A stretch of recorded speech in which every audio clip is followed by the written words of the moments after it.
I'm the Director of Education Policy at Will, and today's presentation will be by our Director of Research, Will Flanders. Before we begin, just want to note a couple of housekeeping things. First, you'll note that your microphones and videos are turned off. You are going to be able to submit questions using the chat feature at the bottom of your screen. This presentation is being recorded, and today's materials will be available on our website following the presentation. We also encourage you to check out the story by WKOW releasing and breaking our survey results in an interview with Will Flanders. Just for those of you who don't know that much about Will, we are a law and policy center located in Milwaukee. Through strategic litigation and comprehensive policy research, we seek to advance a variety of principles, including education reform and empowering parents. I'm now going to turn this over to my colleague, Will Flanders. Will? Thanks, Libby. And yeah, please do feel free to utilize the chat. And if anyone has any follow-up questions that we don't get a chance to answer, or you want to go into a little more depth, please feel free to email or reach out to us. And also the slides will be available on our website if anyone is interested in getting a copy of those, as well as the full survey document. So why do we go about this? Well, obviously we know that the corona pandemic is having a tremendous impact on many aspects of life in Wisconsin, everything from school closures to businesses being closed, and what we wanted to do with this was to look at what is the overall picture of education in the state of Wisconsin today. How are parents coping? How are families dealing with this? Are districts doing a good job? Are schools providing resources as necessary? And where do we see some shortcomings that can be addressed?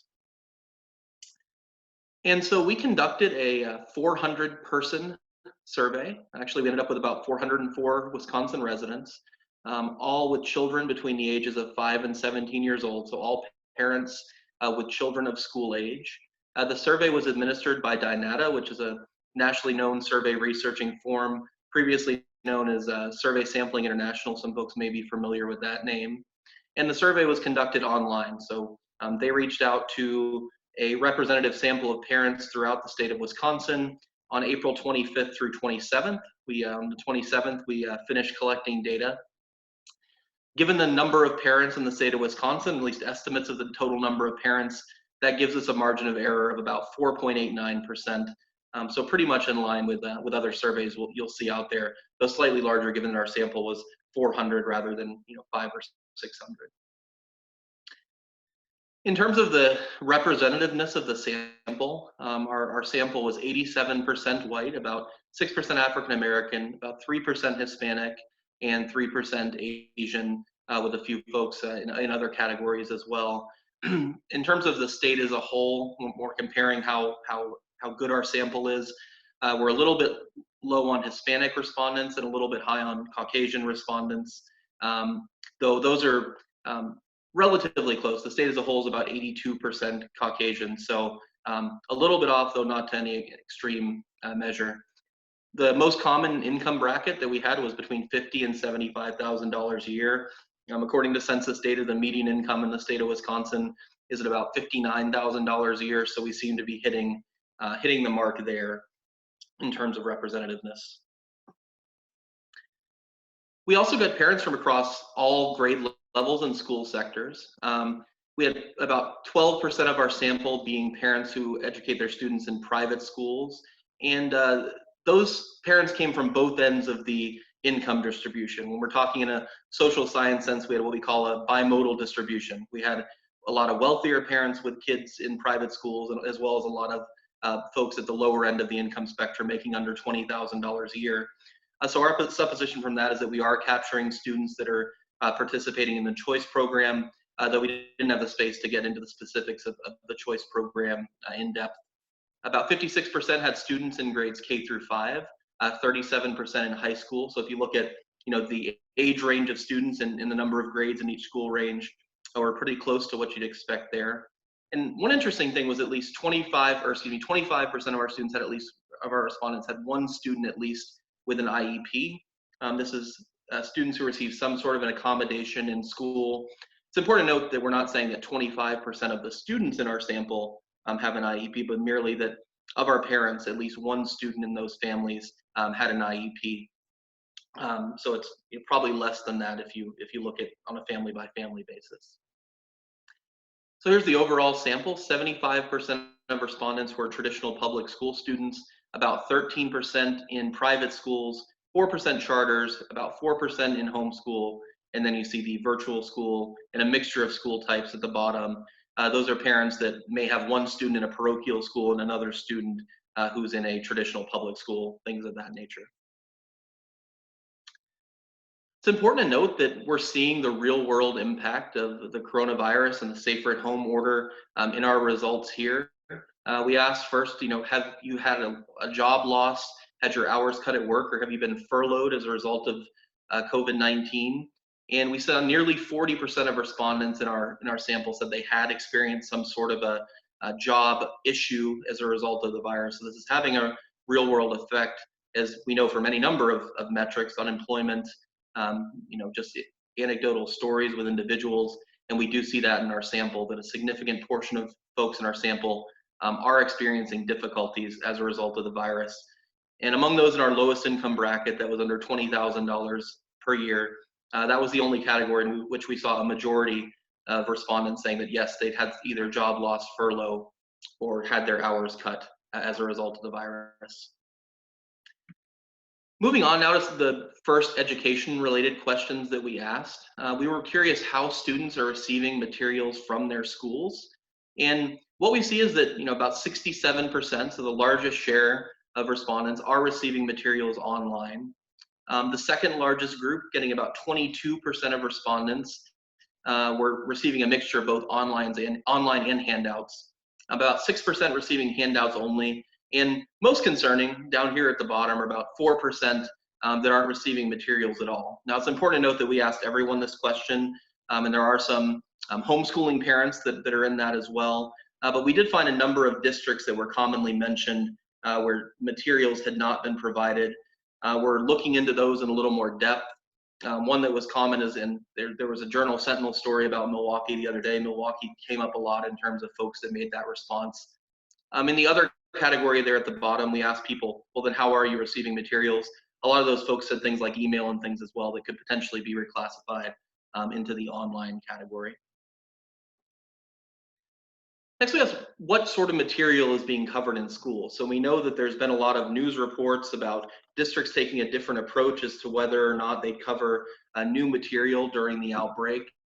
And what we do see is that there's a mixture here as well. We see about 40% of parents saying their kids are moving to new material. The largest share, close to 44% of respondents, said that they're doing some of each, so some new material mixed with some older material from earlier in the semester. And again, the more concerning one, but the good news, it's the smallest category here. About 16% of respondents say their kids are only covering old material that they previously covered during the semester. So, when you think about this question and we think about preparedness for moving on, this is a little bit of a red flag, at least for that 16% that are not really covering much or any new material in the aftermath of the pandemic here. This was probably one of the more heartening responses that we had, or one of the more positive responses. We asked, how accessible are students' teachers? And we see 88% or nearly 89% of respondents saying that their teachers are either accessible or very accessible. When you get down to these lowest categories here, we're about at 4% saying that they're inaccessible or very inaccessible. The last category that couldn't quite fit on the slide here was just simply that it's not applicable, or that you haven't had to reach out to the teacher to know. But we're seeing a large share of folks saying that their teachers for their kids are accessible during the outbreak. And it seems to be a small minority that are finding it difficult in general to get in touch with their child's teachers. So we're interested again in how much money are folks having to spend on educational materials. And when we asked this question overall, about 30% of parents said yes, in fact, they've had to make an expenditure. So what you're seeing on your screen now is the breakdown of how much money that 30% of parents is having to spend. And what you see here is that there's been some substantial expenditures among an important share of parents. The most common response here is 34% of parents saying they've spent between $100 and $500 on educational materials, and nearly 10%, at 9% there, of parents saying they've spent more than $500 on educational materials since the outbreak. So these are real, meaningful expenditures, that can have a substantial impact on a household budget.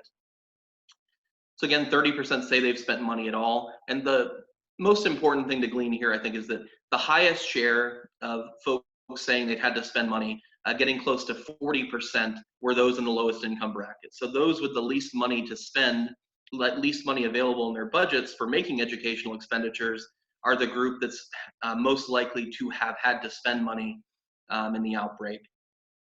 And again, we see some percentages here, 25% saying $50 or less. So not no expenditure, but not the sort of large scale expenditure that we're seeing in terms of people that may be having to purchase computers or tablets in order for their kids to continue their education. We also asked about whether or not you had sufficient computer and internet access at home in order to complete your assignments. And I think it's worth noting here that this is the one question where I think we should note that our sample was an online sample.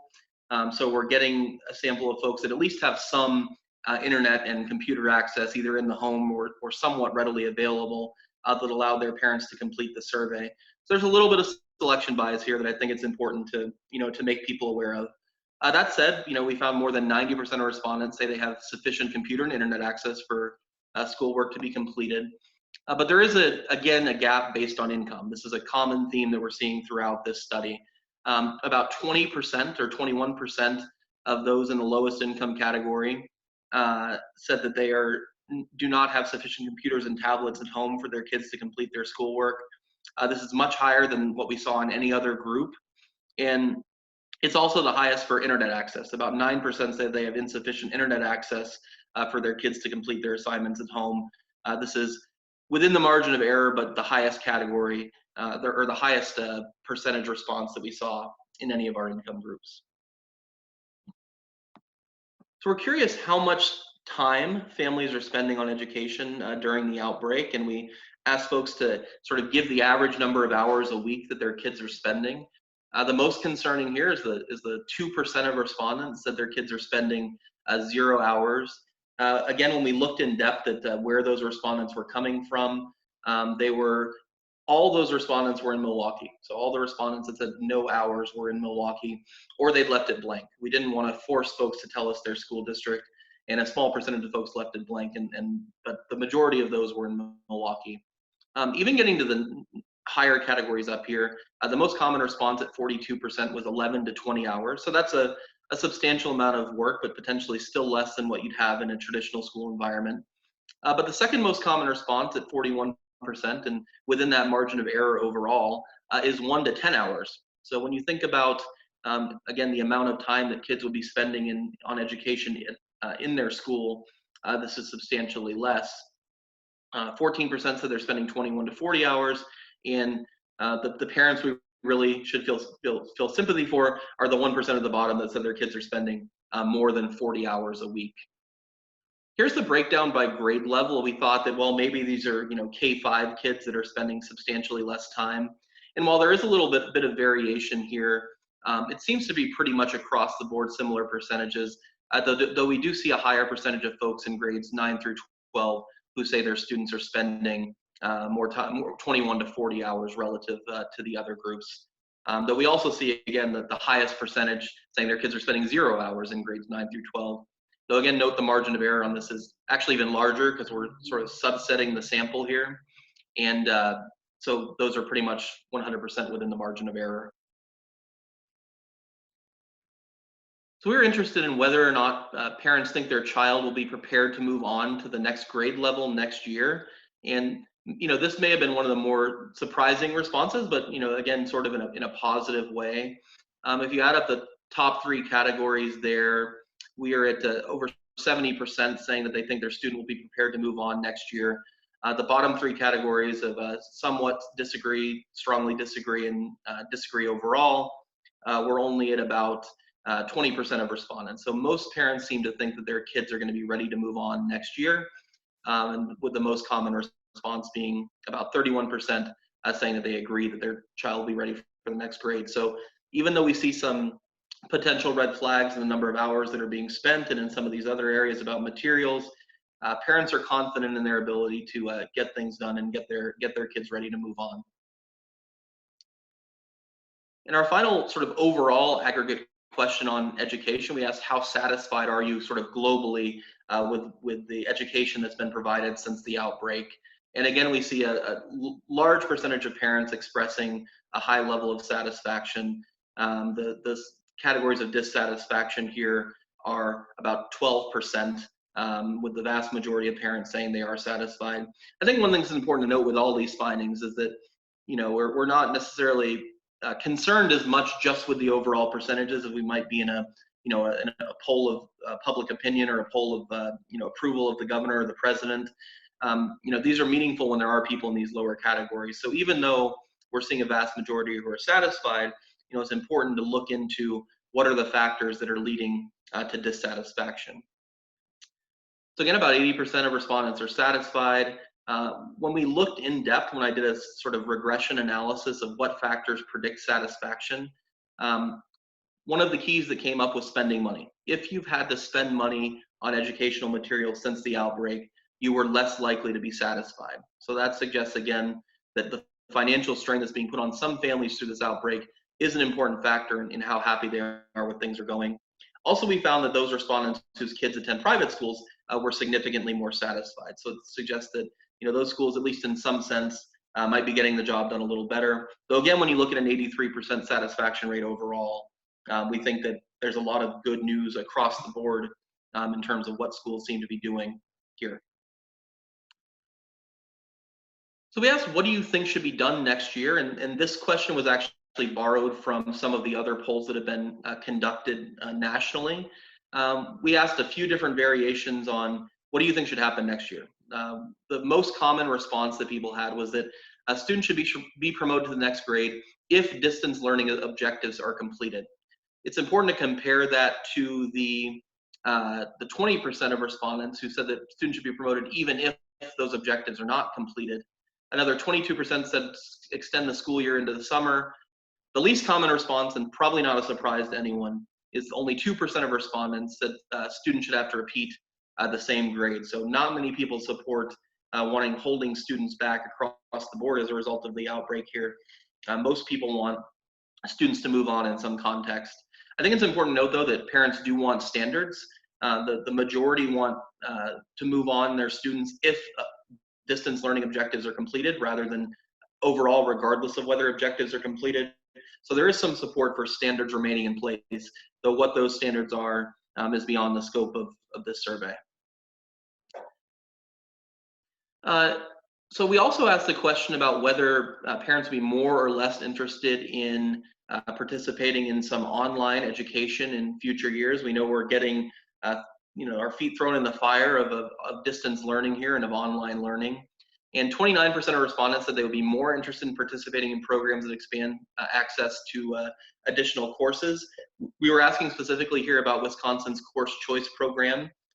This is a bill that would expand access to course choice to private schools who currently aren't able to participate in the program. What this suggests is that while 40% of their belief about taking online courses wasn't changed by the pandemic, more people said they'd be more interested than less interested, and that suggests that there could be some bump in interest in distance learning in the coming years. So just summarizing what we have here, parents are indeed largely satisfied with how schools are handling the pandemic. But I think what we see is that there's a lot of grading on a curve going on here. We see it in a lot of different contexts, that people are willing to give the benefit of the doubt in these unprecedented circumstances.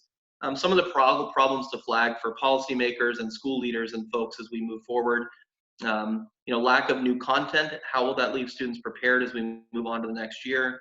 The amount of time that's being spent on schoolwork relative to the amount of time folks would be spending if they were in schools. And we also asked a question that wasn't included, but we're doing some subsequent work on, which was an open-ended question about, what is your biggest struggle in online education? Far and away, the most common response was finding a way to balance school and work responsibilities. So we know, some families are still having to go to work, particularly in the lower income categories. Others are having to balance, working at home with educating their kids. And I think that's pretty obvious that that's a huge issue as we move forward. The other big finding from this survey, I think, is that low-income parents particularly are bearing educational costs. There are a couple solutions that we have on offer here. One is changes to the National 529 Savings Account Plan. For those that may not be familiar, 529 plans allow individuals to save for college or for private school expenses. We think there's good reason to think about opening that up for at least the short term to homeschool expenses that are being borne by families currently. And another is emergency education savings accounts. So education savings accounts let folks get the money that would otherwise go towards the school district to go directly to families to pay for educational expenses. We're big proponents of ESAs in general, but we think some of the findings here, particularly that low-income families are being hard hit, suggest that there might be room in the short term for an emergency ESA to help families cover some of these educational expenses that have been coming. A few policy questions to consider moving forward as we finish up here. Will districts be able to catch up those that are falling behind and not really providing materials? And again, we know that Wisconsin has some of the biggest racial achievement gaps in the country. When we look at the students that are suffering the most and not being provided new material, it correlates strongly with some of the racial demographics of the state. So we wonder if this will actually exacerbate some of those issues that we've seen in many previous rounds of the NAEP and the forward exam and other tests. Also, will we want to conduct some sort of a post-COVID assessment? Given that students are varying in the extent to which they're having their needs met, it may be important, even if we don't have the forward exam, to have some sort of assessment where kids lay to see as education policy folks how much of material is going to need to be reviewed next year, and do we need to effectively have a grade plus 0.5 attitude as we move forward into the next school year. And with that, we'll finish up and we'll take any questions that'll come up in the chat. And again, if you haven't had time to get your questions in, or if you have further questions, please feel free to reach out via email or to contact Colin as well in our office to get something set up for a phone call. So Will, we have a couple of questions. I don't know if you want to turn your video on and we can run through a couple of the questions that were in our chat. Will do. Our first question is from John. Thank you so much for the question. Are younger students more likely to get paper materials as opposed to online or virtual? Flanders, I don't know if you have that data in front of you when we dug into the crosstabs of how students were receiving materials. Yeah, that's actually a good question. So that's a crosstab that we did not do as yet, but it's certainly something that we can look into. I think there's good reason to believe that might be the case, and I can certainly look into that and get back to you with an answer there. Good point. Not something we've done as yet. Another question from John was, did you find any difference in rural versus urban parents or regarding their income status in their interest of ongoing summer online learning? I think that goes back to the question about how parents are interested in moving forward. Absolutely. So we looked at, we did a regional breakdown. We didn't have enough respondents to go, county by county throughout the state, but we did do a regional breakdown. And somewhat surprisingly to me, a lot of those results were similar across the board in terms of satisfaction, in terms of interest in some of these questions. So given that we do have more suburban and urban and rural regions throughout the state, I think you might be able to capture some of that there. And we weren't really seeing the big differences that we might have expected on that question. One of the reasons those regional breakdowns didn't appear in this slideshow is because we weren't really finding much of a regional difference. Another question from Janet, thank you for asking, is were the main educational costs most likely a device to use for online learning? So I think, and that's a question we wish we'd had space for, was, we didn't want to have too many open-ended questions on the survey. But I suspect that, especially in those higher categories, and this is, more anecdotal than based on the data here. But, when you're getting to 100 to 500 and the $500 plus range, you're probably talking primarily about computers, tablets, and things of that nature that were necessary for getting those online learning processes going. We did see some individual comments in the place where folks wrote in their biggest challenge, talking about the discussion of, getting adequate access to resources to computers and tablets that were capable of running the educational materials that were being asked of by the school. So I think that's absolutely right. Those are likely what's being seen in the highest categories. Another question from Tammy is to confirm that our number of Hispanic respondents was 3%. Maybe you could just recap from your beginning about our respondents versus the representation of the state of Wisconsin. Sure. So yeah, we were a little bit underrepresented in Hispanics. Indeed, 3% of our respondents were Hispanic. When you look at the demographics of the state as a whole, I think that's where we're the most off. In previous surveys we've done, that often tends to be a problematic area in capturing enough Hispanic respondents. And I think, it was 3%. When you look at the state as a whole, I believe without looking it up, we're at about a 9%. So there is a gap there for sure.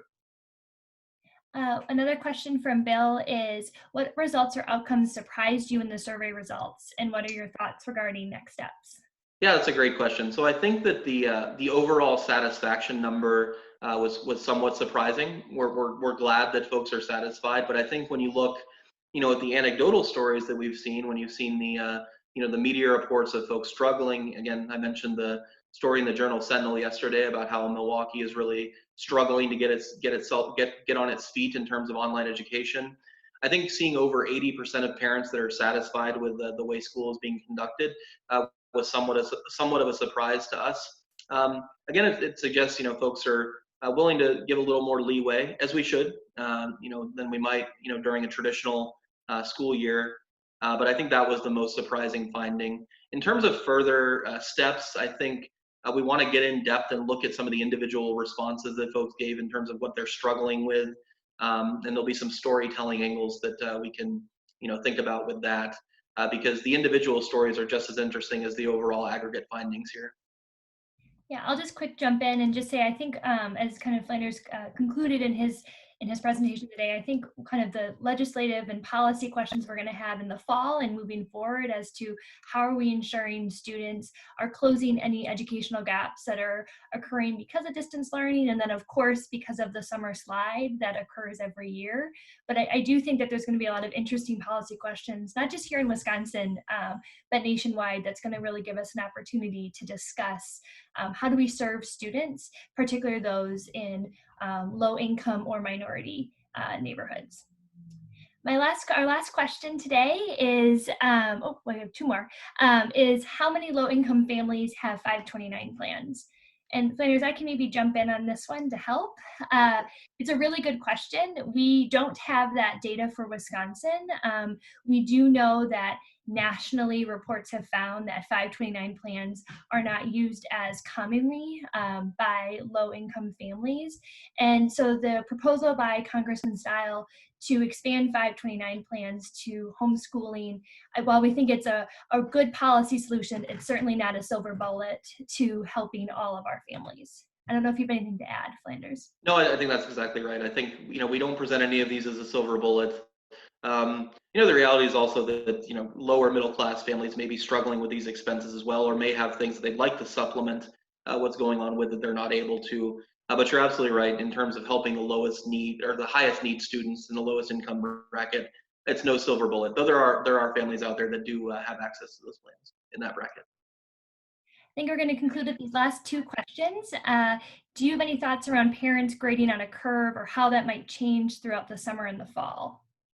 Yeah, we were talking about this in terms of whether or not we might want to do a follow-up survey in a couple months. The longer things drag on and the longer that we're living under the safer at home order and things of that nature, the more some of these struggles may come to the forefront. And I think we'd be very interested in doing a follow-up in a few months and seeing if opinions have changed somewhat.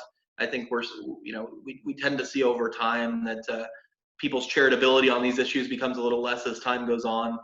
So my supposition in a follow-up is that we might see some wavering on some of the high levels of satisfaction in a few months if things do drag on and we continue living under the same restrictions that we are, where we won't be seeing kids go back to school.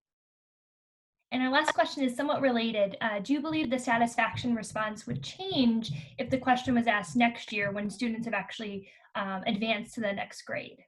Yeah, I think that's great, and I think the same response holds, right? I think we may see a change in satisfaction both if things continue this way, and we may in fact learn that given some of the underlying issues we see may come to the forefront more when kids do go back to school. We don't want to think negatively about things and think things are going to go badly.